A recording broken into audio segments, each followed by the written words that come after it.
Olá pessoal, tudo bem? Aqui quem fala é o professor Supermalva. Vamos aí para mais uma videoaula, mas antes de mais nada vai lá, se inscreve no canal, ativa o sininho para não perder nada, dá aquele like positivo, não custa nada pessoal, ajuda bastante aí o canal a crescer, tá bom? Mesmo até porque os nossos colegas concurseiros aí, às vezes eles precisam ter acesso aí ao vídeo para auxiliar nos seus estudos, e quanto mais pessoas inscritas, quanto mais curtidas aí, mais o canal vai aparecer, tá bom? Então se inscreve lá, dá aquele like positivo e vem contigo. Nós vamos agora, pessoal, para a nossa 18ª aula, e aí dá uma coceira no nariz bem na hora que você começa a gravar, é uma beleza? Nossa 18ª aula, isso mesmo.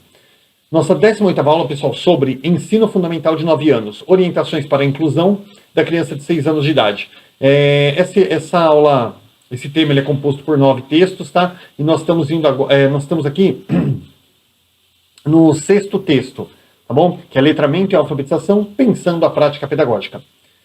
Vamos lá, pessoal, a gente vai concluir essa aula aqui, em seguida a gente vai começar aí o texto 7 numa outra aula, tá? Essa aula aqui talvez fique até um pouquinho curtinha. A gente está falando aqui, pessoal, sobre apropriação do sistema alfabético de escrita de maneira lúdica e reflexiva. Então vamos lá. Sabemos que durante muito tempo o ensino do nosso sistema de escrita ele foi feito de uma maneira mecânica, repetitiva, na qual os estudantes eram levados a memorizar segmentos das palavras, letras, sílabas ou mesmo palavras inteiras, sem entender a lógica que relacionava as partes pronunciadas, né, que é a pauta sonora, e a sequência de letras correspondentes, que seria a questão escrita, né? E aí, pessoal, nós temos uma cartilha que eu sempre gosto de mostrar. Deixa eu pegar aqui. Foi uma cartilha que eu estudei, os mais velhos aí estudaram também, que é uma cartilha horrível chamada Caminho Suave. E a cartilha Caminho Suave, pessoal, é uma cartilha toda mecanizada, a gente trabalhava com ela, as atividades não eram ligadas uma com a outra, não tinha, assim, sabe, aquele contexto. Isso dificultava muito, porque a criança ela aprendia casa, pato, sapo, mas ela aprendia um monte de coisa ali que não fazia sentido nenhum, não tinha uma história, não tinha um contexto, tá? E a criança ela acabava tendo que memorizar sílabas, segmentos ali, ela acabava não se apropriando de nada porque não fazia sentido nenhum. Tá? Hoje, entendendo que há um conjunto de conhecimentos a ser construído, nós temos condições de promover desafios que levem as crianças ou adolescentes a compreender que a escrita ela possui relação com a pauta sonora. Tá? Então, a gente entendendo aí, né, a partir de um contexto, a partir de um texto contextualizado ali, bonitinho, né, que tem toda uma sequência, tem toda uma lógica, a gente percebeu aí que nós temos condições aí de promover desafios aí que levam a criança a realmente compreender a escrita, né, que ela tá realizando. Não simplesmente escrever por escrever, ler por ler, mas entender o que está se lendo, entender aquilo que está se escrevendo, tá? Que a escrita, ela possui uma relação com a pauta sonora também, não é só simplesmente ir lá e juntar a sílaba, não. Tomar uma aguinha aqui que deu uma travada. Desculpa, pessoal, deu uma travadinha aqui. Essa é uma descoberta que nem sempre ela é realizada espontaneamente, razão pela qual se torna imprescindível ajudarmos os estudantes a descobrir os princípios que regem aquela relação enigmática, né? Que é a relação entre as partes faladas e as partes escritas das palavras. Então, assim, isso não é realizado, nem sempre, pessoal, é realizado de forma espontânea. É muito difícil, assim, a gente ajudar a criança, porque muitas vezes o estudante, ele demora para se apropriar, para descobrir esses princípios aí, que regem, né, essa relação entre as partes faladas e as partes escritas. Ilustrando as relações de ordem, né, nós poderíamos dizer aí de maneira simplificada, por exemplo, que aos poucos a criança, ela entende que, por exemplo, CA, ele não pode ser o mesmo que AC, quando está escrito, né? A ordem ela muda as coisas quando a gente escreve. Se a gente escrever casa com CA, SA, é uma coisa. Mas se você colocar AC, SA, já não vai escrever casa, né? Vai ficar AXA, né? A criança, aos poucos, ela vai aprendendo. Se ela inverter a ordem, ela muda completamente ali a pronúncia, o sentido da palavra. Ela necessita perceber, a criança, né? Ela necessita perceber que a ordem em que registramos no papel as letras corresponde à ordem que nós pronunciamos e os segmentos sonoros. Então ela vai começar a perceber realmente, para ela falar casa, ela tem que colocar o CA, né, e não o AC, porque se ela colocar o A na frente do C, não vai sair o casa na hora de falar. Outras estratégias didáticas que podem auxiliar as crianças e os adolescentes a se apropriar do sistema alfabético da escrita assumem a forma de brincadeiras com a língua, né? Então, por exemplo, aqueles trava-línguas, tipos de de atividades assim com esse tipo de desafio, pessoal. Deixa eu minimizar aqui, porque senão eu não vejo a tela, fica ruim. Então, assim, esse tipo de atividade, brincar com trava-língua, né? Brincar com a língua através de atividades silábicas também, soletrando, tudo isso aí ajuda bastante a criança, auxilia bastante ele a se apropriar do sistema alfabético. Por exemplo, brincar com a língua faz parte das atividades que realizamos fora da escola, né? Desde muito cedo. Quando cantamos músicas e cantigas de roda, recitamos parlendas, poemas, quadrinhas, né? Desafiamos os colegas com diferentes adivinhações. Estamos nos envolvendo aí com a linguagem de uma forma lúdica e prazerosa. Então, cada vez que a gente brinca de cantiga, né, uma parlenda, recita um poema, uma quadrinha, a gente está sempre aí desafiando, né, os colegas aí. Inclusive, pessoal, tem aquela brincadeira que o pessoal usa muito nos Estados Unidos, tem até vários filmes de comédia aí que o pessoal faz aqueles desafios, né, das palavras ali, desafios das rimas. E isso é muito expressivo, porque ajuda bastante essa questão da dicção, da apropriação da linguagem. Por exemplo, você pega um filme, eu vou citar um aqui, não é tão comum, mas tem vários filmes de comédia aí americano que narram esse tipo de coisa. Quando tem aqueles jovens, aquelas gangues assim nos filmes de comédia que eles ficam disputando. Eu lembro do filme Espartalhões, que é baseado ali uma sátira do filme 300, que o pessoal ia disputar uma guerra e ao invés de disputar a guerra ali na espada, eles decidiram disputar a guerra nas quadrinhas. Eu não lembro bem a certo como é que chama aquilo, e eles tinham que fazer aquele rapzinho, né, rimando, e aí era a vez do outro, e quem se atrapalhasse ali perdia. Então isso aí ajuda bastante, são coisinhas que ajudam bastante, como por exemplo o trava-língua também, né, ajuda bastante eles nisso. Nós temos ainda, pessoal, diferentes tipos de jogos que fazem parte da nossa cultura e envolvem a linguagem, né? Por exemplo, quem nunca brincou fora da escola, o jogo da forca, ou de palavras cruzadas, dentre outras brincadeiras, né? Todos esses jogos, pessoal, eles envolvem a formação de palavras e com isso podem ajudar no processo de alfabetização. Tá? A palavra cruzada é um jogo aí que ajuda bastante, porque se você escrever uma palavra errada ali, a outra que está cruzando ela já não vai bater, por causa da letra, que a letra vai ser diferente. A forca também é muito legal, porque o jogo da forca, ele realmente mostra ali, né, quando você vai falando as letras, vai vendo a sequência, como que é escrito a palavra ali, então isso também ajuda bastante a criança. Para nós hoje parece até bobinho, mas na época que a criança é pequena, está nesse processo de alfabetização, isso aí é extremamente importante, são jogos ali extremamente relevantes. Outros jogos criados com o propósito de alfabetizar crianças e adolescentes também podem ser poderosos aliados dos professores. Podemos citar, por exemplo, para fins de exemplificação, 3 tipos de jogos. Jogos fonológicos, né, que são aqueles em que os estudantes eles são levados a refletir sobre as semelhanças e diferenças sonoras entre as palavras, né.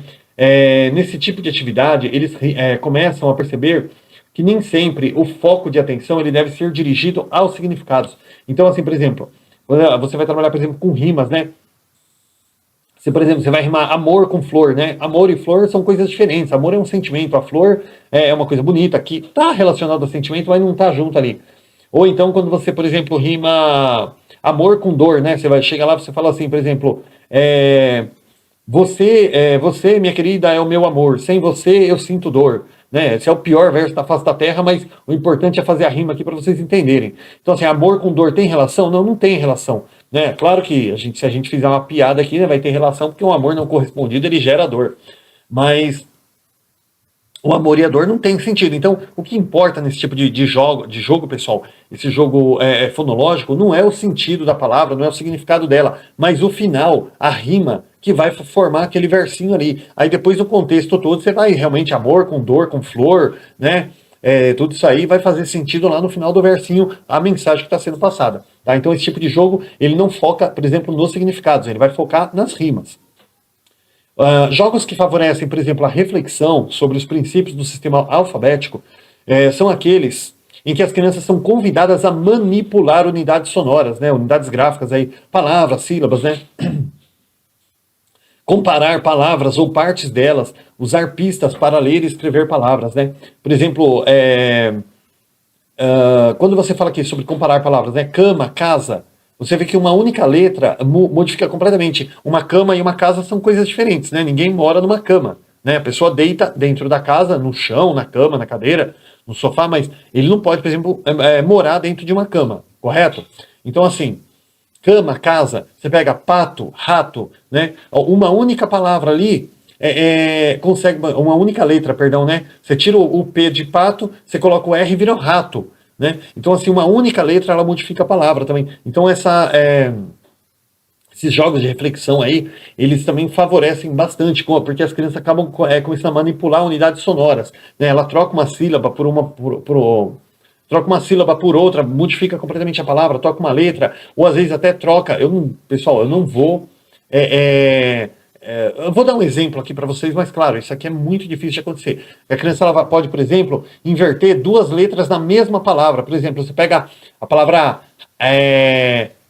rata, né? Mas a rata lá, mulher do rato, né? A rata. Se você pegar o R e o T e trocar de lugar, vira tara, né? Por exemplo, para nós que somos adultos, não nesse sentido que vocês estão pensando aí, mas no sentido assim, tara, por exemplo, se refere ao peso máximo, tá? De uma balança. Você pega, por exemplo, a palavra tara, né? Para a criança ali, ela não vai ter muito sentido, mas isso que eu estou dando um exemplo. Tem outras palavras aí que a gente pode auxiliar no contexto pedagógico, que você troca duas letrinhas da mesma palavra e a palavra muda completamente seu significado. Então são jogos de reflexão que realmente faz ali com que a criança perceba que a inversão das letras ela vai modificar a palavra. Por fim, os jogos que auxiliam a sistematização das correspondências grafofônicas são aqueles que ajudam os meninos e meninas a consolidar e automatizar as correspondências entre as letras e os sons. Tá? Por exemplo, a letra P. A letra P, gente, não importa onde ela seja colocada, ela vai ter sempre o som de P. Você pega dois S, né? Dois S, ele vai ter sempre som de dois S. Por que eu coloquei dois S? Porque se põe um S só, tem situação que ele vai ter o som de S e tem situação que ele vai ter o som de Z. Né? Por exemplo, sapato, ele tem o som de S. Casa, ele tem o som de Z. Ou a letra C também, que ela também tem tanto a função do K, né? Da letra K, né? Que você a cama, cortina, curupira. E ao mesmo tempo o C também ele vai ter um som de S em algumas situações, né? Por exemplo, quando no caso do ceci, né? Que você vai falar, por exemplo, cera, quase que eu falo semente aqui, meu Deus do céu, né? Cera, sedente,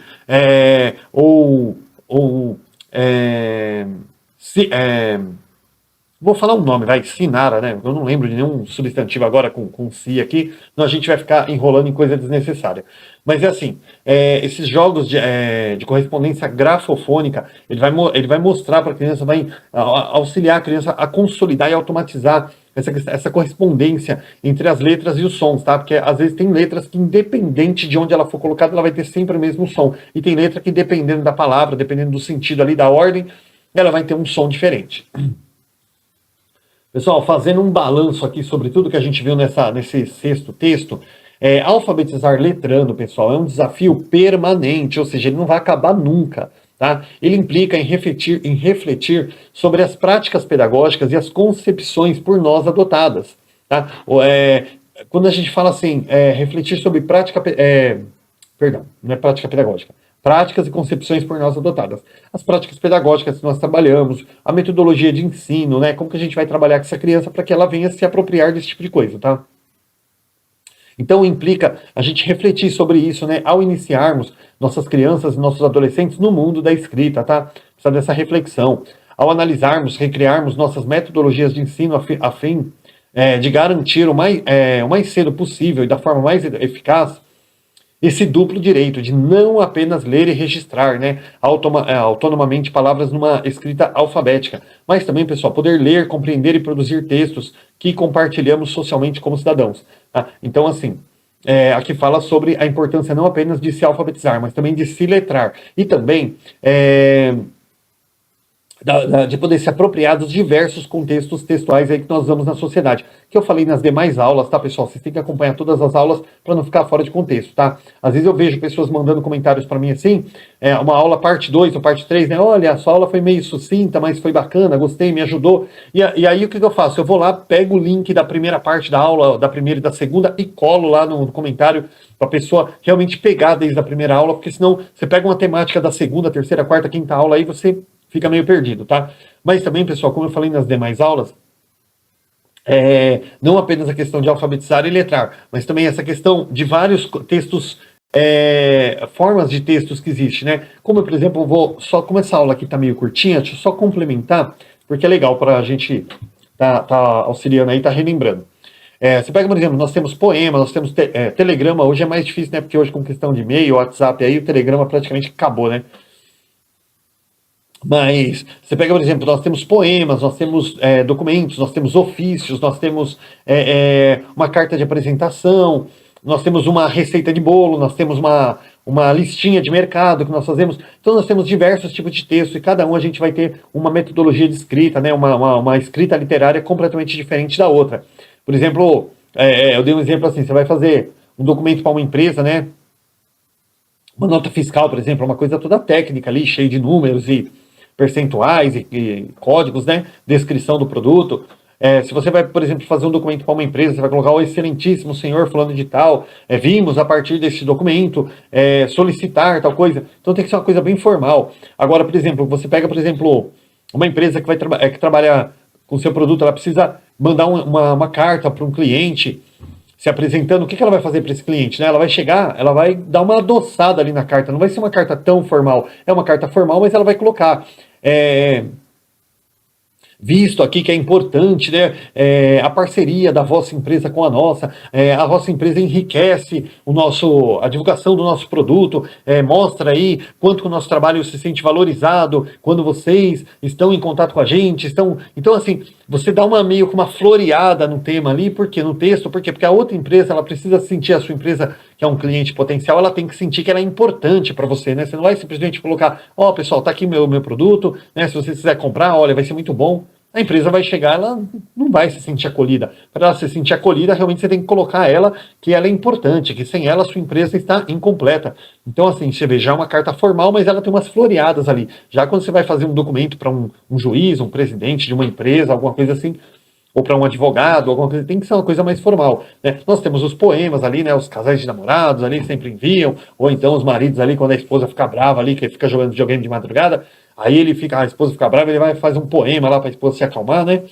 Então, assim, tem as diversas formas, contextos aí textuais, então cada um é colocado numa determinada situação, tá bom? Então, assim, pessoal, é importante aí não apenas a criança ler e escrever, que seria a alfabetização, é muito importante ela se apropriar dessas técnicas, mas também se apropriar ali do contexto dessas técnicas, tá? Que seria o letramento.